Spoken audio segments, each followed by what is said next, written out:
Thanks very much, Kevin. Good morning, everybody. I'm Carly. As Kevin said, if you don't know who I am, I'm the Chief Executive of DIA Group.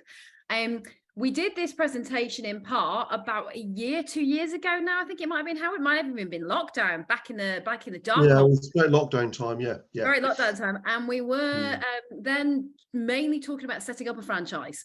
Now today we set ourselves an ambitious goal that we're going to go through setting up a franchise, some fundamentals and considerations there, but we're also going to talk about the flip side, being a franchisee, what the benefits are, what the cons are, what some of the issues are that Howard, more so than even I, is dealing with on a regular basis in terms of when a franchise goes bad or a franchisee goes bad, because it happens on both sides. So I will start sharing the presentation. Hopefully this will all work and technology will be on our side.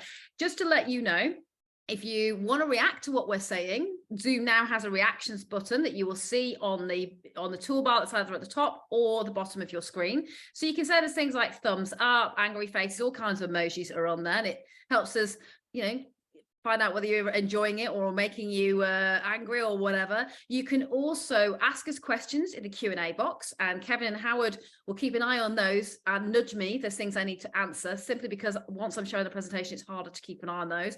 You can also chat in the chat box as well. So those two little boxes don't come up in the recording, so don't worry, it's anonymous. People aren't going to see in the recorded version, and other people can't see that what you're chatting about, but feel free to add comments in there, ask us questions. We'll try and do most of the questions at the end of the presentation, but if there's something burning that you want to ask, or I've got something wrong, or you want to make a point, please do so. One of the two guys monitoring the boxes will make sure that I'm listening to those as well. So here we go. Let's have a look at some franchise fundamentals. So let me just share the screen properly. Guys, just checking, everybody can see this presentation? Give us a thumbs up if you can see it on the reactions there. Or raised hand, whatever, or just make it great. That's it, yeah.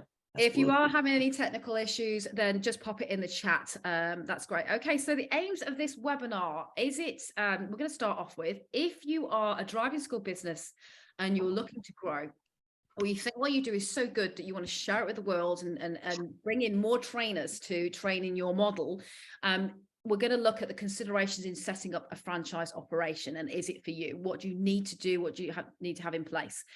We're going to look at some franchise pros and cons for the franchisee's point of view. So in the franchisors bit, we're going to look at the pros and cons of setting up an operation. But for franchisees, we're also going to look at the pros and cons of joining one. And we're going to also look at dealing with issues as a franchisee as well. So that's what we're going to look up at this. Now, I'm going to go through this bit quite quickly. Anybody who's watched me present a webinar knows I go quickly anyway. This present part of the presentation is available already in the DIA Academy as a recorded webinar, simply focusing on setting up a franchise.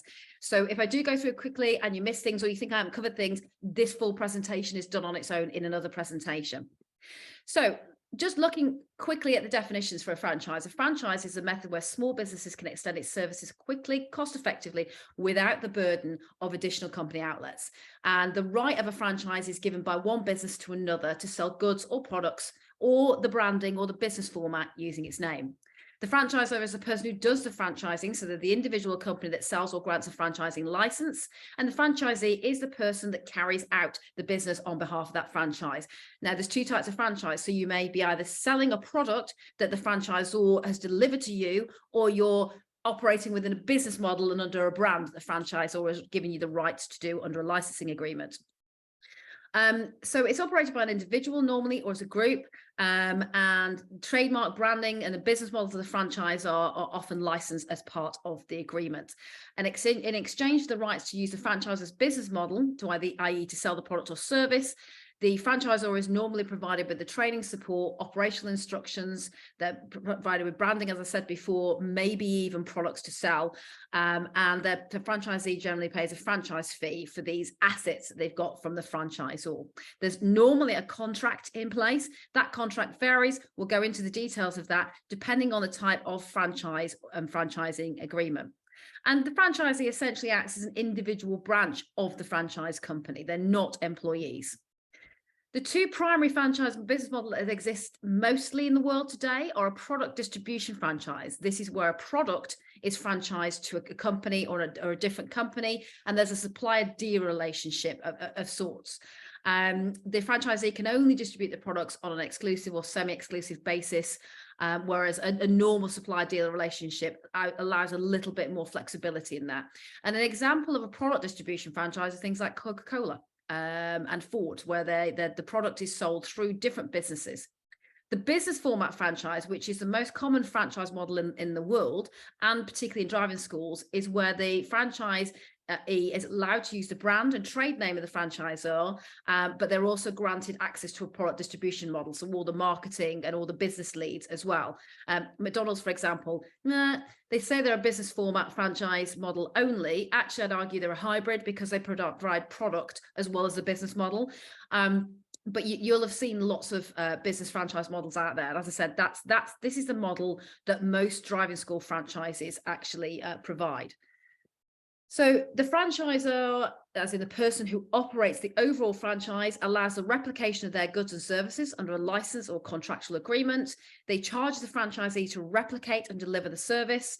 They ensure the consistency of that replication so that everybody should, in a franchise model, encounter the same service, the same level of product. And that's up to the franchisor to guarantee that model works like that. A good example, again, is McDonald's.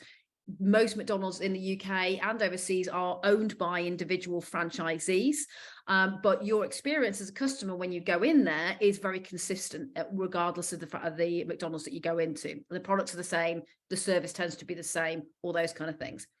The franchisor supplies any training or any resources, any systems or processes that they want the franchisee to follow. In the case of driving schools, they often supply cars or access to car packages, and they supply the product, what the driving instructor is generally looking for in these arrangements, which is pupils. And the franchisor is an agent responsible for the advertising the product, what I just spoke about there, marketing and doing all of the marketing to save the individual instructor the bother of marketing themselves to get pupils. So for new entrants to the ADI profession, a franchise model is quite attractive because that marketing bit, that pupil acquisition bit, is being done for you. And when we think about the ADI qualification not really having any business management element that would include things like marketing, which begs the question, is the ADI qualification fit for purpose in a modern world? A PGI is going to be looking at the franchise model as being attractive for supplying that marketing. If you are a driving school looking to start franchising your model because, as I said before, you think it's an attractive model, what you do is you do it well, you've got good pupil acquisition, you've got things that you can pass on to franchisees to help them develop in their role as an instructor. These are the key benefits of doing it. It's a way of growing your business. It can be a cost-effective way. It helps you multiply the amount of sales you can do because you're bringing in extra workhorses, extra resources to deliver to more pupils. So at the moment, we're in a massive demand cycle for driving lessons. So franchising is something that people are thinking about because they're struggling to resource things themselves, but they know that they've got the input of pupils. So taking on franchisees is a possible way of meeting the business they've already got demand for, but also growing the business and getting more business in as well.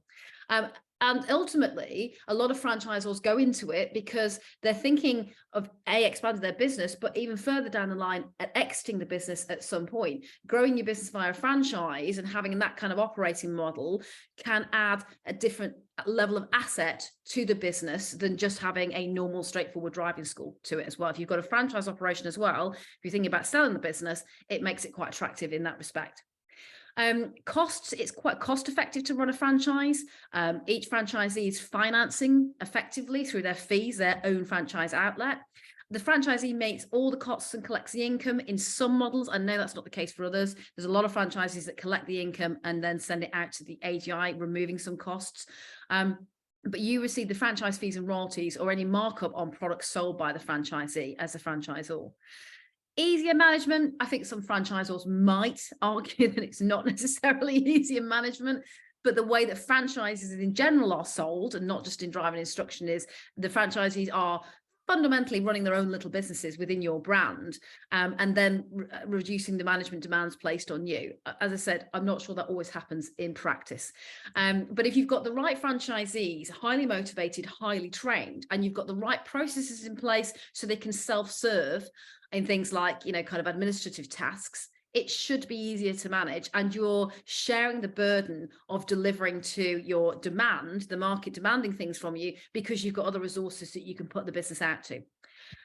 It helps you develop your brand. Certainly, franchising can help you grow your brand very quickly in an area. The more people you have driving around with your brand on their cars, the better known that you're going to become as well. The more people operating from you doing a good job, the more that absolutely essential marketing tool of word of mouth is happening out there on the streets. So, your brand is benefiting for that capital investment from the franchisees. If you've got motivated franchisees, and I'm putting a big stress on motivated and well-trained and supported franchisees, they will help you grow your business. They'll have vested interest in the success of your business because it's their business too. So your brand becomes more so successful. Where franchises are struggling is they're not doing some of the things that they promised people when they came into the franchise. And they're not delivering the support. People are feeling very isolated. They're not getting the training that they were offered. They're not getting the money that they were offered. And actually, in terms of pupil acquisition, we'll go into later some of the cons of franchises, they're starting to see that actually they're bringing in more pupils than the marketing channels that the franchise has said it will bring in for them. Purchasing power is one. If you have to buy additional third-party product or service to run your franchise, the more people you have, the better buying power that you have, the volume of your customer base or the people you have to buy for is more economically efficient. So it can offer better deals to you in terms of purchasing vehicles, office equipment, any other resources, any licenses that you use to operate the business as well. Because you've got more customers coming through, you've got more franchisees coming through as well. It's good to have a franchise in respect of having a team. Being a driving school owner can be an extremely lonely career, and you can find yourself very isolated. You are, especially if you come to this from another career where you've been in an office with people or worked as part of a team, you can really miss that team kind of mentality and being able to bounce ideas off each other. When you start operating a franchise, although you're the boss, you're still part of a team, and your franchisees can give you a lot of intellectual assets in terms of contribution of fresh ideas and energy that helps you be motivated, and vice versa. And as I said before, just following on from that, it's support for you and the other franchisees as well. So it can be a network of support and advice. The disadvantages of franchising your business is it is not a fix for a failing business. So sometimes businesses look in terms of a strategy for their business of what do we do next? Do we grow the business like this? Do we do this? Do we divest of an element of our business? Do we stop doing things? And a franchise is really only to be built on a business is already successful. You can't prop your business up by suddenly deciding to franchise it, because all the things that are making your business fail at the moment are going to mean it's going to fail for the franchisee. So it's not really fair to take a failing business and try and franchise that. Now you say, well, none of us would do that. We're very sensible people. I'm sure you are, but we see examples of this happening even in the driving instructor world as well. Some of the costs, although we say there's some cost efficiencies in operating a franchise, it can also be costly because there's a significant financial investment up front if you're going to do it properly.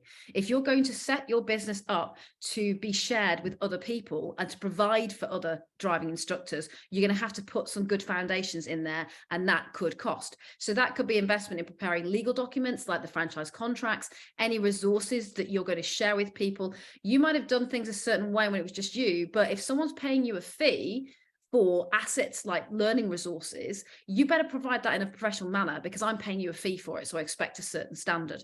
I know sometimes franchise arrangements can operate on a basis that very much the franchisor is the taskmaster and we just do what they say. No, you are a customer paying a fee to the franchisor, and they should be delivering on what your expectations are, what's in the contract, and what they sold you on in the first place. So, things like marketing materials, operations manuals, you may need to bring in more admin. You start running a business with more people resources in it, you're going to need more time to help manage those people. So you might have more admin costs as well. You might have to bring in administrative staff to manage both franchisees and pupils as you expand. Time is another cost of starting to run a franchise model. You're going to become a manager of people. So your time is going to be spent in management and not necessarily delivering driving instruction. So you're going to have to be able to put the time into building the franchise and managing the franchise and making sure that it operates well for all of those people who've bought into this model. You've got to find time to get the right franchisees. Difficult in this market when a lot of independents can just carry on operating solo and happily deal with the demand that they've got and not feel they have to join something else to manage it or to grow their own business. So you've got to find the time to get the right franchisees on board, manage what they do, monitor what they do, train them, motivate them, all of those kind of things as well. And going into training and support, you are making a commitment when you would take on franchisees to a huge degree that you're going to help develop them, to help develop your business.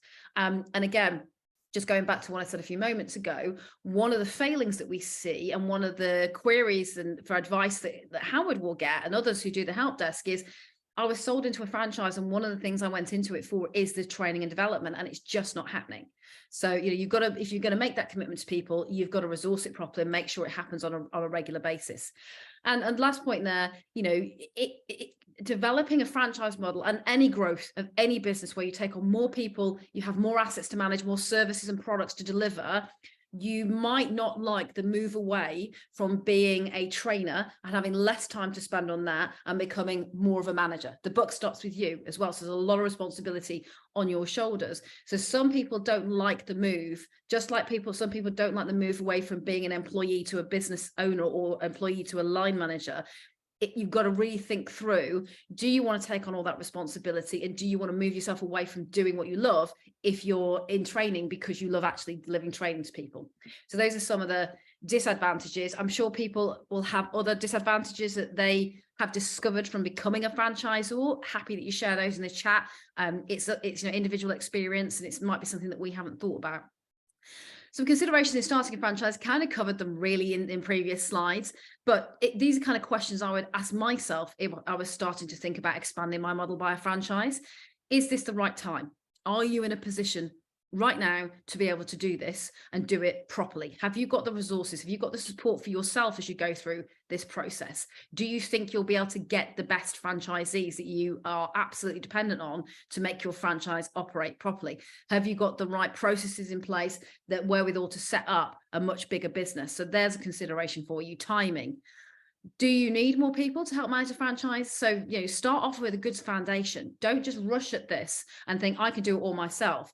If you're going to do it properly, are you going to need something like admin support, a good accounts person, a good admin stroke HR person who can be the backbone of helping you make sure things run efficiently? Have you fully evaluated the risks? So what are the risks of managing a franchise business? Well, being able to sustain a supply of pupils, because you're responsible for that. You've sold the franchisee on the fact that you're going to give them pupils. Can that be sustained? Now, most people think they can do that in an ordinary market, but we just had an extremely extraordinary market with COVID, where you weren't supplying, if you're a franchisor, the fundamental product that people are paying you for because you weren't able to. Or you had people sitting there, but they were just sitting there and you couldn't do anything with them. So that was a big risk that nobody foresaw. It's what we call a black swan moment. It's not a foreseeable thing particularly, and it's kind of one in a lifetime, but it makes us think as an industry how much more vulnerable we are than we perhaps thought pre-COVID. So think about all the risk of not being able to get good franchisees. You get good franchisees, but you can't retain them because it's a demand market, right? Remember that. They might toddle off and run their own franchise or start doing something independent again. So how are you going to motivate and retain people? The risk of pupils not liking what you do or having a problem with one of your franchisees. Remember, as much as a franchisee is a key product of your business, key tool, a key resource and an asset, they can also be the opposite of that. If they do something wrong, they're inappropriate, if there's complaints against them, that damages your whole brand. So there's the risk of the franchisee, the risk of the pupil, the risk of running the business. All of those things have to be thought about. Pop it down on a spider diagram on a piece of paper. I'm a real fan of spider diagrams. Put the thing in the middle, look at the risks, look at each of the risks in turn then and think, do I know how to manage these risks? Not just manage them, because as I always say in these webinars, if we talk about risk, I don't like the term management in itself. It implies you're already in there, the risk occurring, and you're just having to manage it happening. Mitigation is the key, where we're trying to stop the risk happening in the first place. Look at, can you sustain this model? You know, if your life plan is to retire in 2 or 3 years, from a responsibility point of view and for your own good, is this the time to start thinking about franchising? Unless your retirement plan is a quasi-retirement where you want to retire from active teaching and the franchise model is your retirement plan because you're going to have more time to manage people. That could be a sustainable model. But, you know, there's various things you have to think about that in your personal life and your business life. Are you going to be able to keep managing this model and providing it for people, particularly as a lot of franchises are sole trader owner or an operator, and therefore there's a key person risk, as we call it in business. If you've got one person pulling all the strings, who's got all the information about how things run, and is the director of the company, is the signatory for everything, if they fall under a bus or they want to lead the business, then, you know, there might be a problem in terms of doing that. Now, I'm just going to check that am I still in the presentation, guys? Something just dropped off of my screen. I want to make sure that it's still working. No, you're in presenter view. Sorry, something went weird on my screen. And we've had really, yeah, keep it there. That's good. We've had really patchy Wi-Fi for the last 24 hours, so just making sure that you're still there. One little comment as well there, Carly, just to interject with, which was a nice bit of feedback from Ian, just saying that he's really good information. Thank you. Oh, so, thanks, Ian. I'll share that with you. You know, and anybody who's doing this already, if you want to share your experiences in the chat, or even offer yourself up for people to speak to who are thinking about doing this, because I haven't operated a franchise model. I've advised on lots of setups of franchise models in different industries, and we deal with a lot of franchisors and franchisees, but I haven't walked the walk here. So, you know, speaking to somebody who has, they can I'm a business owner, but not franchise model. So they can really tell you what it's like and the pitfalls, as well as the pros. We don't want to be negative. A good moment, Carly, to load up the poll there, do you think? And yeah, do you want to load up the poll, Kevin, and see how that works? A couple of questions for you folks. This is the first time I've done this, so I'm hoping it's going to work live. Relaunching the poll, it's telling me here. Here we go. So we're messing how that will appear for you, but there's 2 questions there just to find out: are you currently a franchisee, a franchisor, sole trader wanting to become a franchisor, or a franchisee wanting to become a sole trader? Oh, that's it. I can see some votes coming through. Good. There's a second question: are franchises still a good model for those who are new to the industry? I would certainly say yes to that. We're just experimenting with a few of the new tools that Zoom has given us since its latest update. So we want to kind of also do some polls in here. So fill that in as we're talking. It gives an indication of who you are and where you're coming from at this webinar. And also a supplementary question, as Kevin says there, we're just trying to get an understanding that, you know, the predominant customer for franchises is those entering the industry, and is that still a good model, or how we're emerging from a business perspective with the democratization, I would say, of digital tools. So, you know, years ago when I started in marketing, you had to pay for everything to a third party, design, you know, kind of websites, everything. Whereas now it's great because you can actually build a website on your own. I wouldn't necessarily recommend it sometimes because there's a lot of stuff in there that gets missed by home builders that experts can help with, but you can fundamentally do it. You can market yourself. You can go on Facebook. You can use Instagram.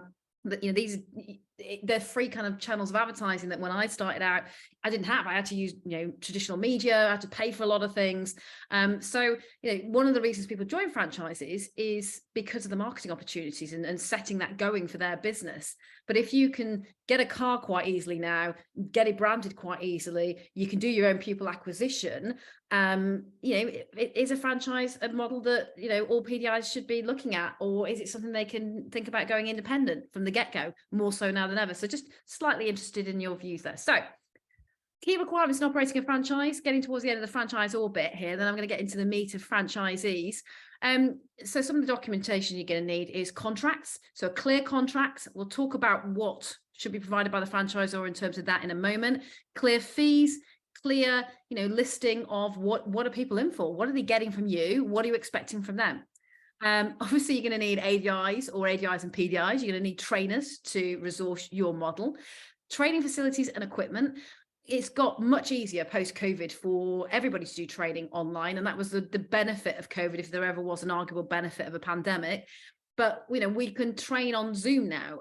But driver training is an extremely practical skill. You're dealing with people. You probably are going to want to spend some time training people physically in the real environment as well. So you might want to put aside some, kind of funds for having physical training meetings and training days, or any equipment that you need for that. Monitoring facilities. So facilities here, I'm talking about processes more so. How do you monitor people and their performance, what they're doing? So you need to have those in place. Services contracts. So if there's anything other than the PDI, so the franchise contract that you're offering to people, are there any other goods or services you're supplying? Do you need other contracts for those? Spare vehicles is something that some franchisees have, or they have an arrangement with a lease company that gives them some cover if one of their vehicles goes down, that they can have another vehicle ready. Insurance, there's the stuff that you should have as standard and what is good to offer. So for example, professional indemnity and public liability, and making sure your franchisees either take that out by joining someone like DIA themselves, or you join them to someone like DIA, you make that a benefit of your franchise, is pretty important, because they're a risk to you as an instructor. So you want to make sure that they're you're indemnified and they're covered as well. But then there is a whole range of insurances that you might want to offer as a benefit to joining your company as well, like income protection insurance and things like that. You need centralized and accessible business admin tools. So online diary management is a good thing for a franchise to have. Shared diaries.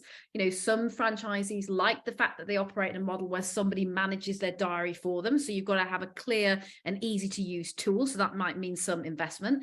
There's a lot of open source customer management or franchise management models out there. So you could take something off the shelf that's free and open source and develop it. Or you could buy something in that can help you do all of the admin for your business. You've got to look at that investment.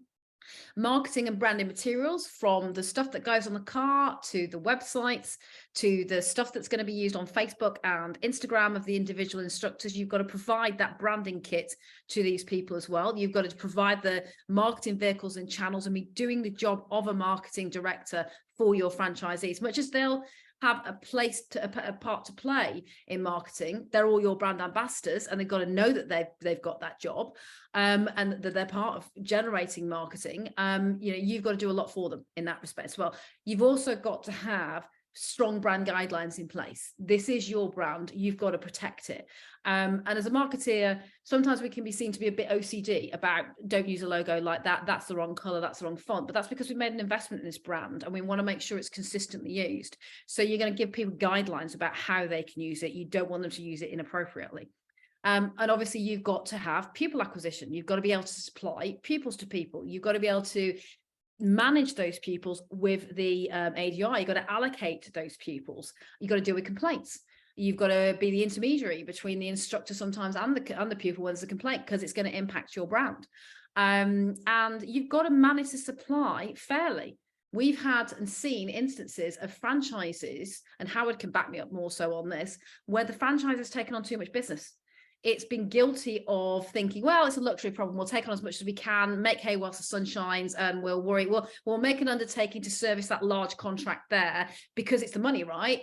Well, you should be working out whether it's worth the money and what are you actually going to make for the pain it might cause you to keep supplying to that contract. So if you've got massive volumes of pupils coming through because of one contract, have you got a sustainable supply of teaching hours from your ADIs to supply it? And I think Howard will correct me if I'm wrong here. There was a gentleman who did a massive Groupon when Groupon was the thing, offer about, probably 8 or 9 years ago now, where he was selling it very, very cheap and piling it very high, but he just couldn't get the franchisees to actually deliver because they were like, I can't do these hours, I can't do this number of pupils, and I'm certainly not going to do it for that. And we do see still from time to time franchisees under a lot of pressure to deliver and doing more hours and than they should be safely to deliver on these large volume contracts, or sudden lots of demand flooding in because the marketing's been successful and people are coming to the franchise. And good financial management and oversight. You're managing the money. You're managing their income. If you're taking the money from the pupil and distributing it out to the members, to the franchisees. So you're responsible for that and making sure that there is good management and oversight of the finances as well. So I don't think I can, oh yes I can.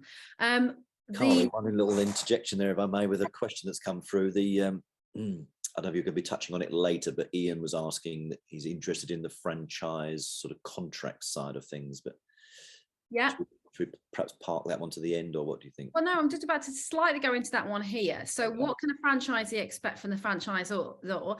A decent contract, a fair contract, a transparent contract. And that doesn't always happen. Hence, we get quite a lot of queries from franchisees on the help desk as well. So from the get-go, you should set up a contract that is clear about what the term of the contract is. So how long is the franchisee expected to operate under those current terms? What are the exit penalties if there's an early exit for the contract? Again, a recurring problem that we hear on the help desk is franchisee hasn't read the contract when they signed it, hasn't seen that if they leave before the term of the contract ends, the given period, they are liable to pay the franchisor quite a lot of money.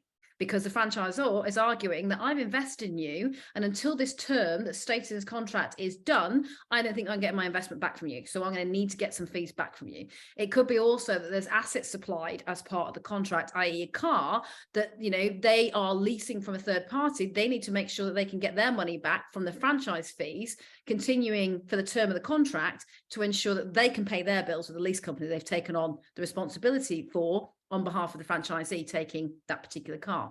So, you know, clear term of contract. Now, some, as I'll show you in a model in a moment, franchises are starting to realize people don't like being locked in.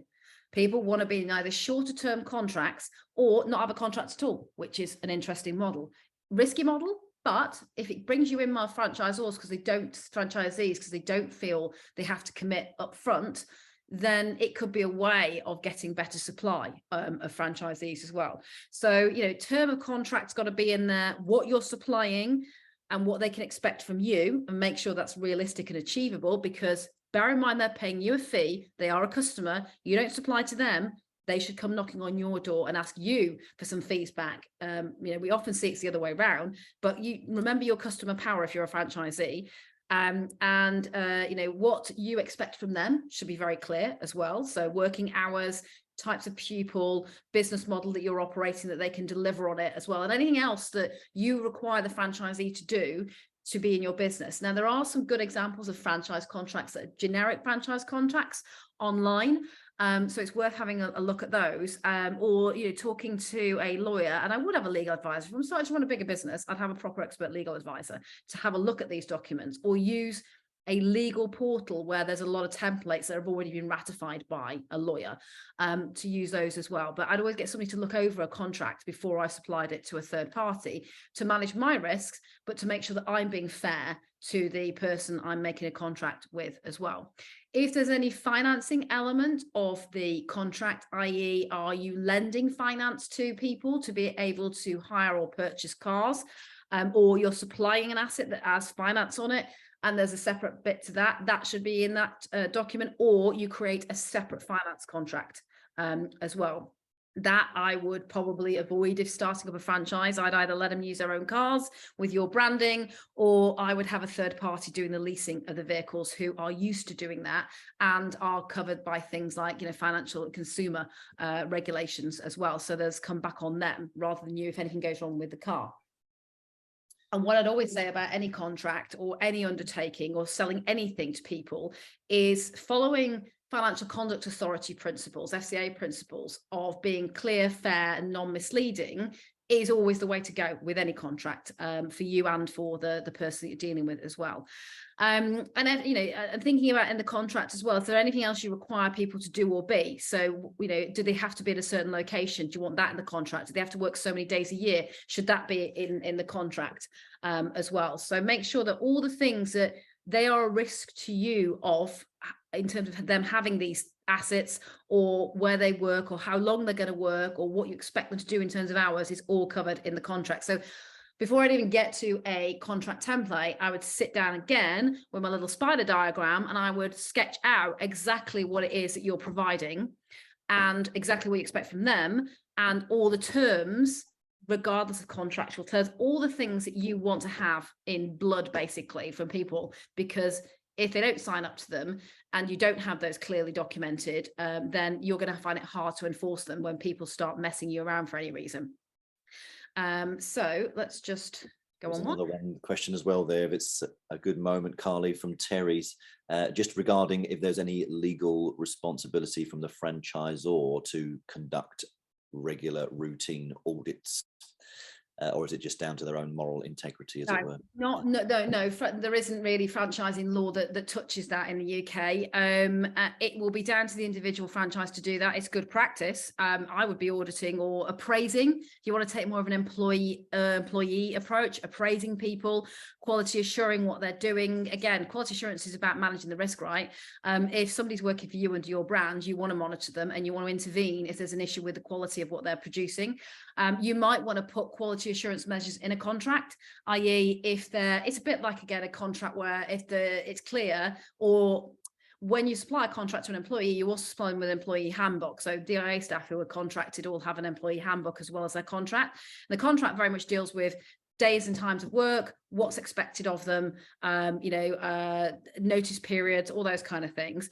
The whole employee handbook is about our policies and processes and the fact that you should follow them. And it's in the contract that they have to follow the processes in the employee handbook. So you might have a contract, you might decide to have a franchisee handbook that I would look at an employee handbook, again, freely available on the web from HR advisors or the thing about the web is somebody will have put their template out there wittingly or unwittingly, and you can go and look at it and you can go and crib information from it and make sure it's an expert kind of advisory place. Some guy just saying, oh, I've got one, I'll lend it to you. There might be pitfalls. If it's an HR expert or a legal expert who's produced it, it's pretty substantial. And in the franchisee handbook, you might want to say that, if somebody does this thing more than 2 or 3 times, they can expect to be exited from the franchise, or, things like that. So just make sure you've got a good connection between processes you expect people to follow into the contract as well. That, you make a reference that if you don't follow our company processes, we have the right to exit you from the franchise, and then maybe detail the processes separately in a franchise handbook. So some franchisors will have, you must use a centralized admin system. You must use a diary management system. You must do this. You must do that. You must be free for X amount of training days each year because we want to make sure you're retrained or refreshed. So, look out to do those kind of things if it's important to you to have those quality assurance measures in your, not just in your contract, but your franchisee handbook. The biggest thing that franchisees can expect from the franchisor, other than marketing, other than people supply, other than processes and learning resources and all those kind of things, is support. And again, this is where we see a lot of franchisees coming to us to complain about their franchise because they just haven't had the support. They've been sold in big. Come and join us, particularly if they're a PDI. We'll make sure we set you off on the right journey. You'll have all the training, you'll have all the support, you'll have a regular touch point with an area manager. We'll put our arms around you and we'll really look after you. And then it doesn't happen. They're left with a set of pupils struggling to get their head around being a driving instructor fully and getting on with that job, struggling to kind of, meet some of the demands of the pupils that are being given in terms of resourcing the hours that are needed to train that person. And they're not getting the touch points. They're not getting people talking to them on a regular basis and supporting them. And they're not getting the training either. So if I was a franchisee going into this, I would be interrogating this company as to the support. How do you walk that in practice? Do you walk this talk to other franchisees? We'll go into the franchisee bit momentarily, but make sure that these guys are delivering on their own marketing of the franchise and they can live up to those promises as well. What a good franchisor should look like, do, offer, and this could be a USP for someone starting up a new franchise, because there's some really good practice out there, but we know, I don't have to name any names, there's some really bad practice out there, and some of these bad practitioners in some respect can be household names. And the bigger they get, do they care sometimes? Now, I know some really good operators that are growing and are considerable size. I'd say LDC was one of those who really look after their franchisees. It's a family-owned business that comes through in their entire network. There's a lot of training and support. But there are those that, do oversell and do overpromise, and then they, underdeliver. So if you're a franchisor, make sure that you're setting realistic and honest expectations and you can deliver to them. Again, let's switch that dynamic. You're not the taskmaster necessarily in isolation. You're servicing people who are paying you money for a service. So you've got to get that dynamic in your head.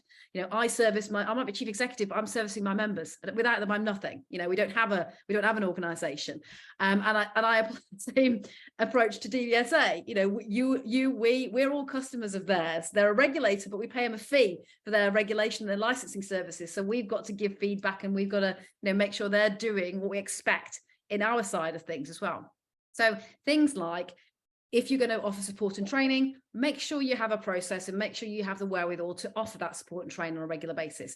Make sure if you're making an undertaking, you'll supply them with pupils and work, you're supplying those pupils and work, but you're not putting them under too much pressure by offering them too much on their plate, and then they can't cope with it, because you'll fail on that basis and so will they. Should be a clear and fair franchise fee that you offer, transparent fees for clearly laid out services that people understand what you're giving them, and that they're priced reasonably. Spelt wrong there. You know, if you're a franchisee, really look at things like, if they're offering you a car lease as part of the franchise, is that car, you know, lease priced properly and value for money? It's not a rip-off. And again, there are operators out there at the moment, and I know that they are, if not putting it in the contract and making it a contractual thing, they're putting some heavy pressure on new ADIs to take on a car that is arguably not really suitable for driving school instruction. It's a souped up car with souped up branding and souped up extras that you just don't need. And they're offering it to people in a nice way, they say, but if you actually look at how the sell is done, it's not, and it's you know, it's not great what's being done. They're putting people into third-party financing options for these cars that are not good value for money, and quite binding contracts that they'll have to pay huge fees to get out. So they've not only got the franchise contract that's questionable in terms of being fair, they're also selling them into these overpriced cars with overpriced branding on them that the PDI is taking on, and it could cause them to go into debt if they have to exit and they can't pay the fees. So think about, you know, the old adage, do unto others what you would have do to them. The people who are more religious than me, I apologize for mangling that quote, but, you know, be fair with people and they'll be fair with you. And, you know, have reasonable contract terms on the same basis. You know, the fees have to be reasonable. The services that you supply have to be reasonably priced within that contract. You have to deliver on them. That's what makes it reasonable. But the contract terms for the franchisee have to be reasonable. They have to be what a person is capable of delivering, or yet again, they will fail and you will fail. So it's not just a case of, well, if they can't keep up with it, that's their problem. No, it's your problem, because if you've got them and you're counting on them to deliver to pupils for you, and then they go because you've put them under, then it's not great for your business. It's also not good for your reputation. If you think you can run a really bad business for a long time and get away with it, yeah, in some industries you sometimes can, but you won't get away with it for long if pupils get to hear about how ADIs are being treated, or ADIs are talking about it themselves. All those things are bubbling under the surface, damaging your reputation, damaging your ability to retain and recruit people in the first place.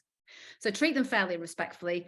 As I said at the top, remember, they're also your customer. You need them.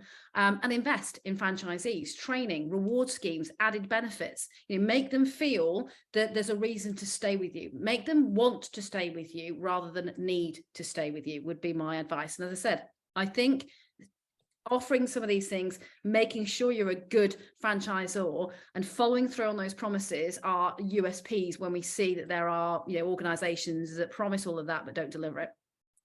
Any questions on franchising, being a franchisor, before I move into being a franchisee?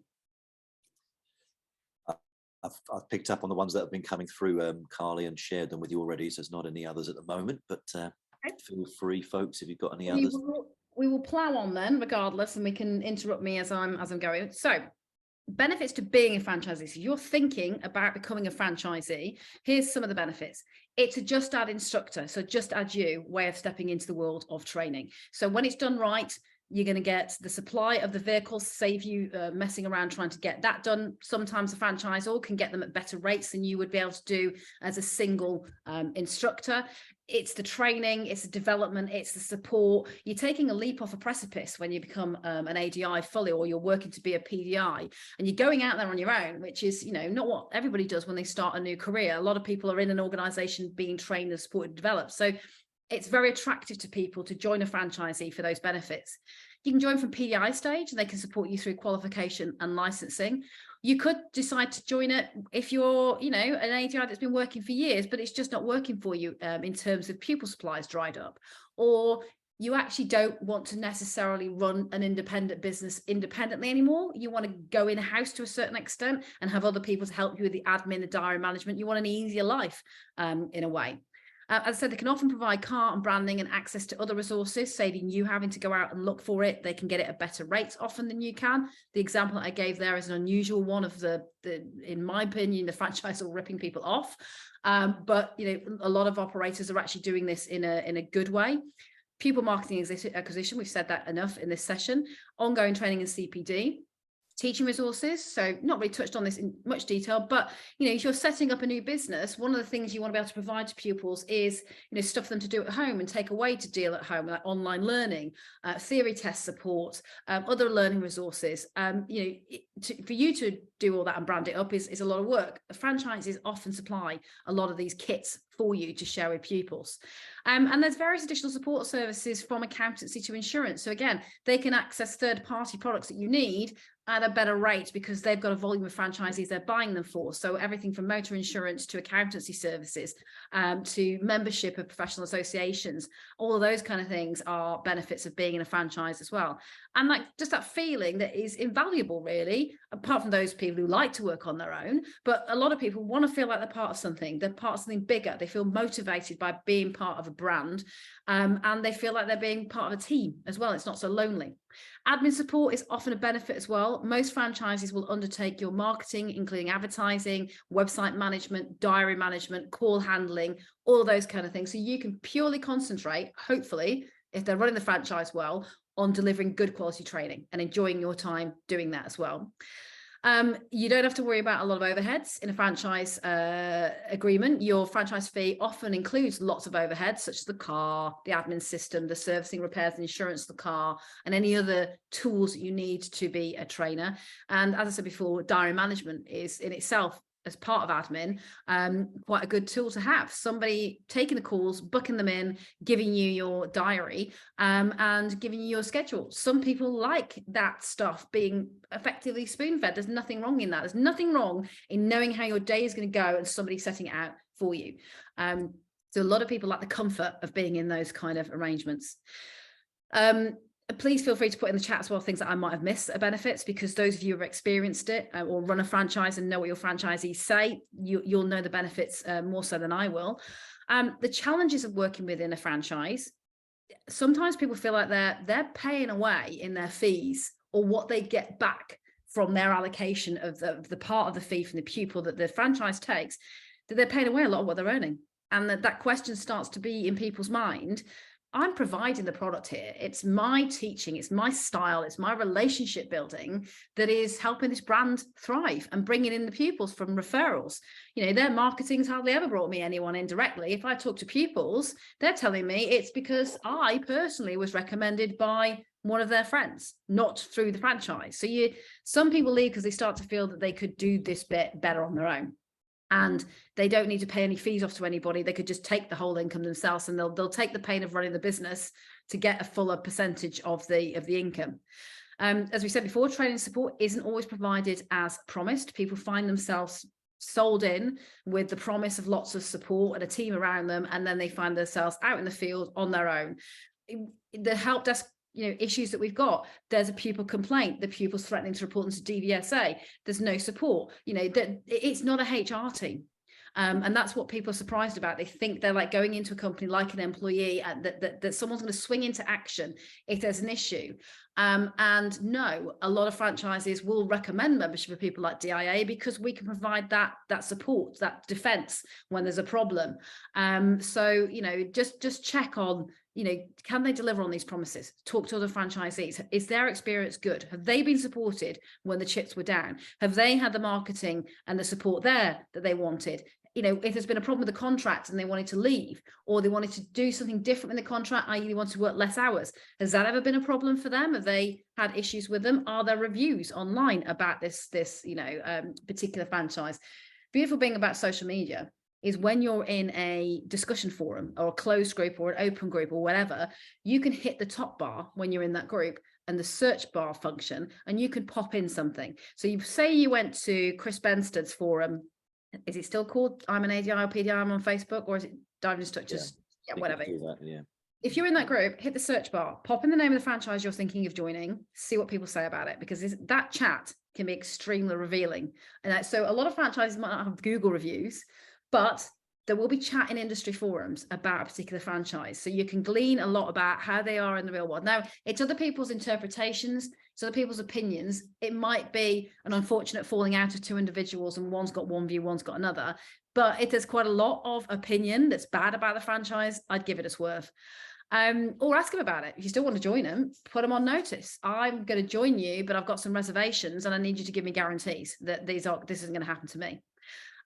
Fees, downside of a franchise is you must pay the franchise fee no matter what. Bad month, bad year, bad week, doesn't matter. Fee still needs paying. Some people found that out the hard way during COVID. There are some franchises who were ever so helpful, allowed people to skip months, pay back at a later date. You've got to watch that though as well, as we all know. If you take a stay or a gap on making payments to anybody, that will be backloaded. You'll have interest added to that probably. There'll be a bigger fee to pay later on. Okay, the advantage is you'll be in a better position to be able to pay that fee later on, hopefully, but some people won't. And they found themselves in hock to a greater degree by taking a stay on their payments. So just check those parts of the contract. And if you're a franchisor, make sure you can do that. If there's ever a need again for you to sustain people and keep them on board, if there's a close down of your business for any reason, or there's a gap in business coming to you and you being able to service it, what are you going to do about that? Contractually, what are you going to stick in the contract to cover that? Are you going to offer people terms that they can, kind of delay making their payments? They can have a payment holiday. How is that going to affect your cash flow and who you have to pay on the other side? All those things need to be considered as well. The fee still needs paying. And, one of the biggest problems we get again is people realizing all of a sudden, even though they've had a contract that they've signed from day one, that if they do leave the franchise or they want to vary their hours, they might be liable for some kind of exit or early redemption fee. So there's fees that are going to be applied for you leaving if they don't feel that you've delivered enough in terms of income to pay off what they've invested in your franchise. So it's worth knowing franchises are realizing though, I've talked about some of the bad today. It is worth remembering there are some really good operators, as I mentioned a few before, and some good behaviors. Don't be put off by some of these challenges and these cons. Just be aware of them and investigate things thoroughly. Do your research, ask the right questions to make sure you're with the right franchise. Some good operators are starting to realize that good contract terms, flexibility in contract terms, no exit fees, all those kind of things are a good selling point. Being a friendlier, more supportive and more flexible franchise is a good thing. And that's become their USP, and they're offering different types of franchise to people as well. So when joining franchises, just to recap there, take the time to understand what you're getting yourself into. Read that contract fully. Call us for advice if you need to. I'd rather you call us for advice and spend an hour on the phone going through a contract than ring us when you're really in the deep doo-doo, you've signed it, and there's very little place you can go unless you have a good legal advisor who can prove that that contract that you signed had some absolutely unreasonable terms that really shouldn't be, brought to bear against you. And that's rare, sadly. So take time to what's being offered. Can you deliver to what you're committing to? And do you realistically think the franchisor can deliver what they're offering you as well?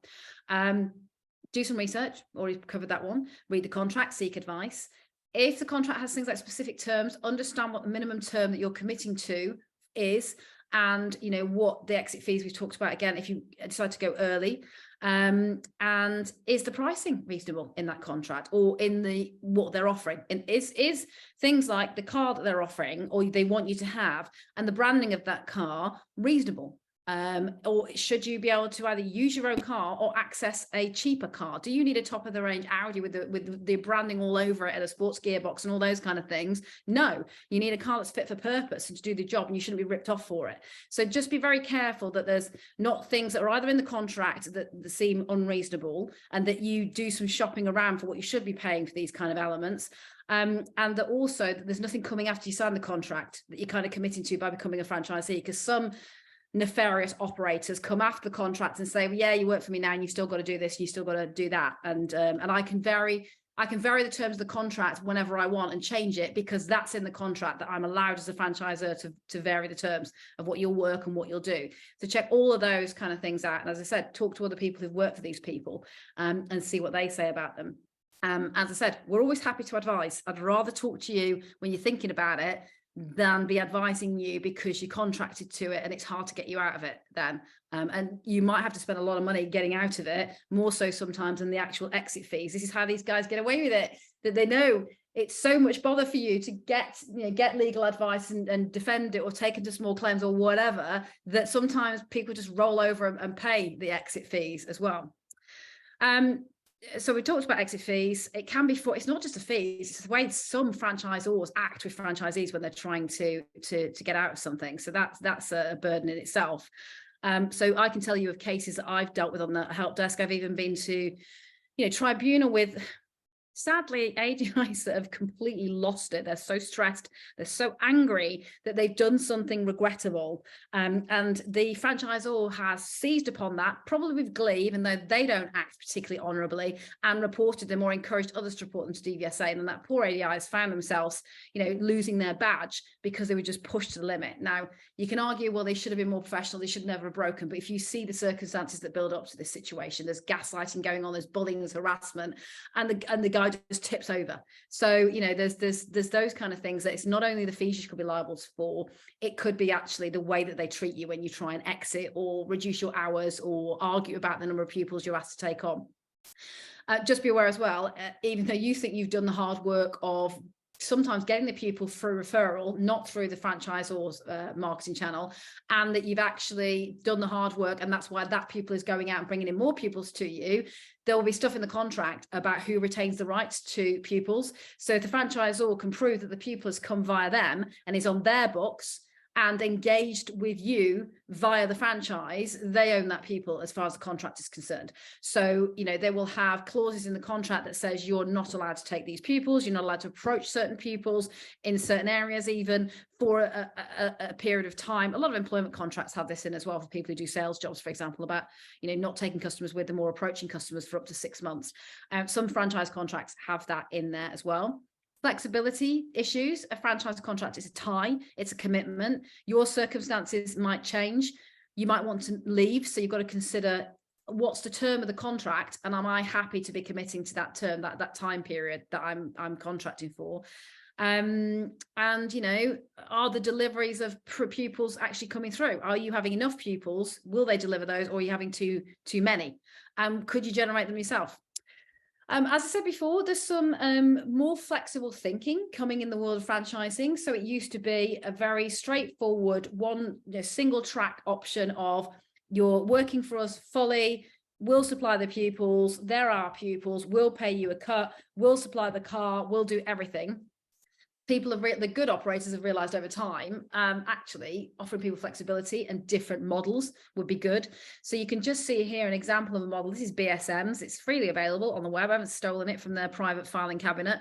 So they have 3 at the moment, I believe, if this is current, types of franchise. They have partner, where you're committing for a bigger amount of assets and resources from them. You're entering into a more kind of locked in contract. They'll give you as many pupils, free and uncapped in terms of charging for the marketing element of that. So they'll supply lots of pupils to you with no fees to you for that marketing. You can use the BSM brand. You can have a vehicle option at hopefully a competitive rate. There'll be things like a replacement car. So you get more benefits by being more wedded to them, more locked in with them. So that it's a loyalty model, really, isn't it? The more you give to them, the more that you're committed to them, the more you're going to get out of it. The more you're paying them on the bottom line, the more you're going to get out. They offer professional indemnity as part of that partner program. There's business support and development. That one's hard to prove, isn't it, really, in practice? There's a local network coach, yes, but then you have to say, but that local network coach, right, do they do the coaching? Do I see them? I'm not saying anything about BSM, by the way, I'm just asking the questions. Contact center support, is that there for you? Access to instructor and pupil apps, yes. So in the spend more money, make more commitment column, you're getting quite a lot there. But again, you're going to have to look at the detail of that contract to, you know, what happens if I exit, what happens if I actually want to change what I do. So all these different levels here. What if I don't like being partner and I would prefer to go partner light, or actually I'm thinking about moving to solo?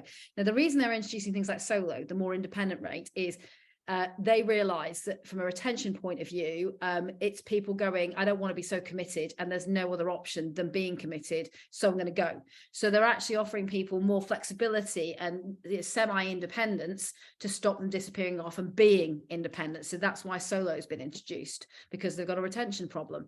So yeah, you can see there that partner light, less commitment, less cost for you. However, you're getting less benefits of it, through to solo, where you're getting more marketing benefits from that. You're getting the marketing benefit, but you're servicing the pupils, you're looking after the pupils, they're going to be considered your pupils as well. And as you see there is a notice period on all of these contracts, so you've got to factor that into your agreements as well. So you pay less, you get less, but you've arguably got more freedom. And there's a win for them. They think it retains you and keeps you with their brand and helps you promote their brand longer, or you're fully committed as a partner. But if I was going to look at this model, I would be evaluating each one and what it means in practice. I'd talk to some of the franchisees operating in these models, and I would want to know, is that 12-week notice period applicable if I want to change from partner to partner light or solo? It's not just if I exit the whole franchise. How can I change as my life and my want to do things changes over time? Very quickly, I've mentioned some of these things in the course of the presentation. We deal with hundreds of queries and questions, requests for advice about franchises every year. It's one of the biggest topics we get asked for advice for. It could be franchisees causing issues who need to be exited. So I've made this very much at times an attack on franchisors.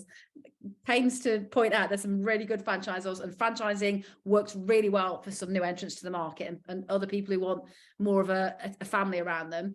However, it's not just the franchisor that can cause problems, the franchisee can cause issues. So, you know, when we talked about setting up a franchise, your risk is the franchisee. You know, if they behave inappropriately with your pupils and you're getting pupil complaints, if they're being unreasonable with you, you know, there could be many reasons they cause an issue for them, and you need to exit them. Make sure in your contracts you have, we talked about exit fees to the franchisee, you need to have a structure for how and when and fairly you can exit somebody and how that works for you as well. So we're just going to get that out of the way. If that poll just popped up on your view as well.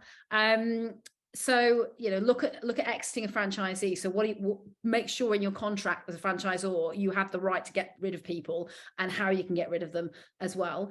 We've had franchisors ring us up. I was speaking to somebody a couple of months ago who had a franchisee he'd exited for inappropriate behavior. He'd reported their ADI to the DVSA as they should do. But the ex-franchisee was still going around with the branding on, or giving an undertaking to new pupils that they worked for this franchise because they saw that as a marketing benefit. You know, and how did he deal with that person? Franchisors treating franchisees unfairly is a problem. Unfair contract terms, changes to terms, or changing the way somebody works and saying, well, it's in the contract that I can change things and you signed it. Bullying and harassment, and some really inappropriate and frankly not cool behavior. Now, the best way to tackle these people is to let us know, complain to us, tell us about that person. If there is harassment or bullying, fraudulent activity going on, anything that you would see as not fit and proper behavior, if it was an ADI doing it to a pupil, then report them to DVSA. Because, you know, that, and DVSA have said in principle, their problem is they don't regulate driving schools in terms of the ownership unless the person is an ADI. So it's very hard to, you know, for them to regulate someone like AA. They can only regulate individual ADIs. If the franchisor is an ADI, I am encouraging and lobbying DVSA to show more leadership here and go after some of these guys who are ADIs and operating a franchise, and they're doing it in a way where bullying is occurring, harassment is occurring, gaslighting is occurring, ripping people off, you know, defrauding people is occurring. So, you know, we haven't had a success in that yet, but I keep banging the door every time I get particularly a complaint from an operator that keeps going on my radar. And if you're listening to this, you are on my radar. I have got a lot of evidence from people who've exited you as to your behaviours, and I will keep banging on DVSA's door about taking you to task about this. And I would say the same about audit trainers and train the trainers. It's not fit and proper behaviour for an ADI. You are licensed to provide a training product to either a pupil or an ADI. And if you're doing that in an inappropriate way, I do think you should face some regulatory pressure at least, or the regulator removing you from the register, because you're not a good look for our industry, and it's simply not fair behaviour as well. So I would encourage you to support us in that fight by, coming to us. Of course, we'll keep it confidential in terms of the details of the complaint, but we can give you some advice that might help you if you're still stuck in that franchise. But, if you've exited and you're happy to be, known as a complainant, the more that we have the volume of people and they're all saying the same consistent thing about the franchisor, the better. The same if you're a franchisor and you've got franchisees acting inappropriately. Be responsible. Don't just exit them from your franchise and say, well, that's a problem gone from my franchise. Report them to the DVSA. If somebody is touching somebody inappropriately, talking to somebody inappropriately, bullying or harassing pupils, or you've seen any of that behavior whilst they've been franchising for you, you need to highlight that behavior, because it might be a problem off your desk, so you think, but it's a problem for the entire industry, and it's a safeguarding risk to pupils as well. So we need to take that seriously. How are we doing, guys? I think I've actually got to the end of this now. Yeah. I don't know if you wanted to ask Howard just to share maybe one example. I know we're a little over time, folks. If you do need to go, then we appreciate you've got businesses to run, but obviously there will be recording. You can catch up on it later, but it might just be useful if that's all right with the time we've got. For Howard, do you want to share maybe one example? Yeah, the most common type of request we get for help is when the franchisor supplies cars, and the franchisee may have received a car that's been handed down from a previous franchisee who has left the business. So the lease goes out on that car to the new recruit, and they say, you're going to have that car for a certain amount of time. So the lease is set for that certain amount of time, and then the car fails. So the vehicle is changed, and the leasing company assumes it's a brand new changeover of vehicle, and the franchisee thinks it's only to cover for the time that other vehicle is fixed, or for the time that the other lease would have worked for. That's the biggest problem we get, is in the contracts of the vehicles, when there's not a straight-laced way of these vehicles being changed over. So that's the sort of thing, one of these sort of things you've got to ask questions about, because they can't really make that very clear in the contracts. You're going to have to ask questions of the franchisee, exactly how the vehicle changes take place, who is responsible for leasing, are those vehicles owned by the franchisor, or are they leased from a third party? And are you able to contact that third party at the time of a changeover, so you can fully understand what the new lease is going to be on that vehicle, if it's one that you're going to be keeping for some time, especially due to a previous vehicle failure? I say again, that's the biggest problem we get, that we have to try and unravel all the time. So ADIs, or PDIs, should I say, need to ensure as well. Another big thing we're getting is the franchisor will be all singing and dancing, saying, we can do this for you. They're going to, they want to welcome you into their business. They want to have your franchise fees. They want to make themselves look bigger and market themselves bigger. Your money helps them to market to a wider audience. It's a snowballing effect. But one thing you have to ensure is that if you are a PDI and you're on that Part 2 license, that trainee license, are you going to get your proper amount of supervision that is required? And is there actually an ADI that can do the supervision? It's another, it's an absolute can of worms that we get as well too. So they're sort of questions that you'd need to ask, the ones that are fired up, that come up most to us. We had a fair few of them last year. It's only February now. I've only had one so far this year, but I think we had about 3 dozen last year altogether on the car situation alone. So just be very careful of the car situation. Make sure you ask that if the car is being supplied to you, get the ins and outs, nuts and bolts of how the leases work and where that vehicle's being leased from. I strongly urge you to do this. Understand your liabilities, and that's why reading the contract is really important. But I would I would talk to people, because there's what's done on paper and what happens in practice. And it's those little clauses that say, I can vary the terms and conditions of the contract. And you've got to understand what you're liable for. What are you getting into? It's all very well. It's like a courtship, isn't it? The courting period, the honeymoon period of first starting with them. What happens in the day-to-day? What happens in the day-to-day domestic life, and how do they treat you? And vice versa. The same for the franchisor. Really understand, is that person going to deliver for you? Are they going to be somebody that you want on your team under your brand? So there's a lot there. We've covered a lot in the session. Hopefully it's been helpful for you all. Kevin, did you have a last point? There's just one question that I promised Faisal that we'd cover at the end. So if Faisal, hope you're still there, was asking, he's a franchisor, so he was, any advice on the best way to advertise for franchisees? Well, I mean, I would go into the Facebook forums, because there's obviously a lot of ADIs join those. I would talk to DIA about, could you, potentially benefit from sending out an email to our database. Obviously, we have Driver Trainer magazine and news site, which we have over 30,000 subscribers to. And then there's our membership, which is by and large, there's 10,000 members, outstripping all other associations by a good 5 times, I would estimate. So if you want a guaranteed source of audience of ADIs, go to us and talk to us about options there. There are other channels of marketing that ADIs, think where ADIs are. Where are they out in the wild, and where are they spending time? As I said, social media could be your answer as well. Sometimes you can do a bit of free editorial to get people on board. So you can call me some of the time and send me a great well-written article about being a franchise operator, and I might just put it in the magazine, and there you go, you get a bit of free advertising. Or obviously, we're a business and there's a value to our marketing channel, so we are going to charge for certain things that deliver you a product, which is the ADI.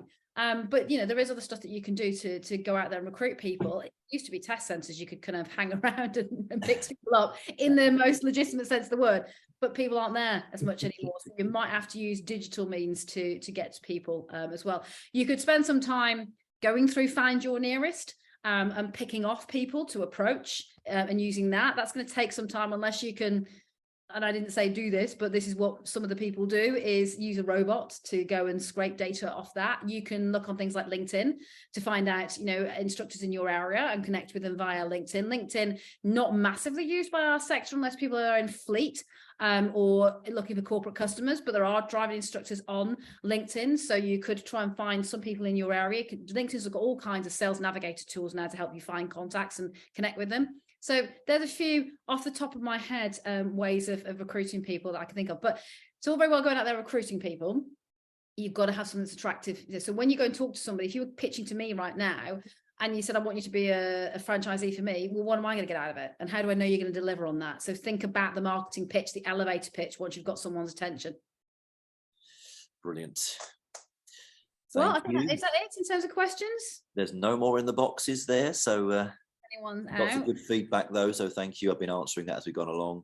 And Faisal, just seen your one, thank you, very helpful. It's popped up there. And thanks for doing the poll as well, because it's really interesting for us to. Yeah, did that come through, the results? Yeah. I've just clicked the results button. Yeah, so today's audience, 13% are a franchisee.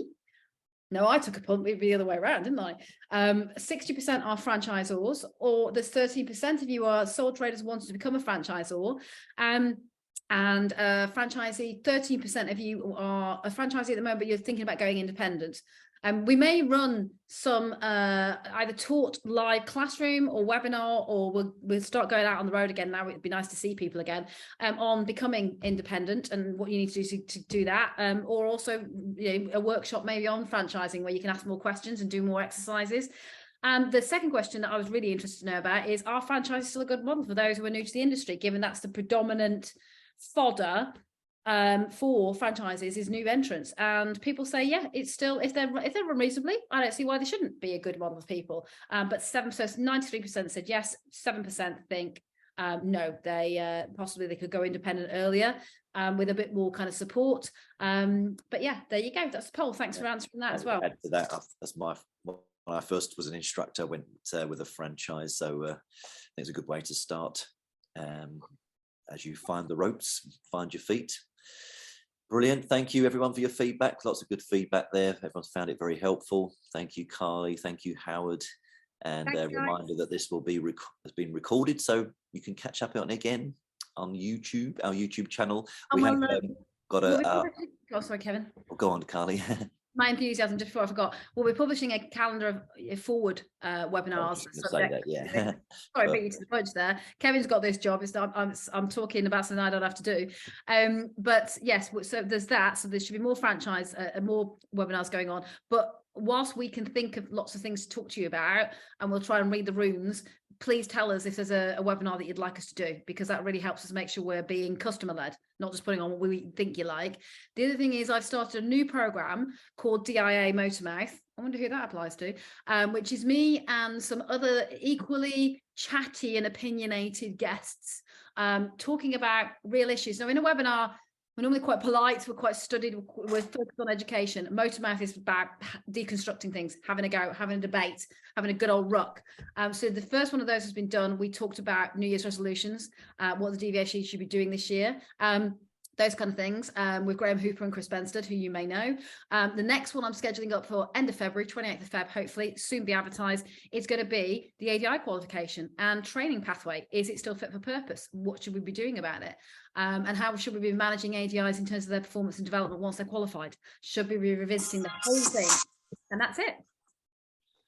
Right, super. I was just being asked what the YouTube channel was. I couldn't remember if it's the DIA Academy YouTube channel or the Driving Instructor Association channel. I think if you go to the Driving Instructors channel, you'll find links to whatever we're doing. Certainly the latest Motormouth has gone on the normal DIA YouTube channel. I don't know what's on Academy at the moment. We'll have to have a check on that, but start with our normal channel. Association one. Yeah, brilliant. We will call that a wrap. Thank you for your time, everyone. Thanks. Enjoy the rest of your day. See you on the next one.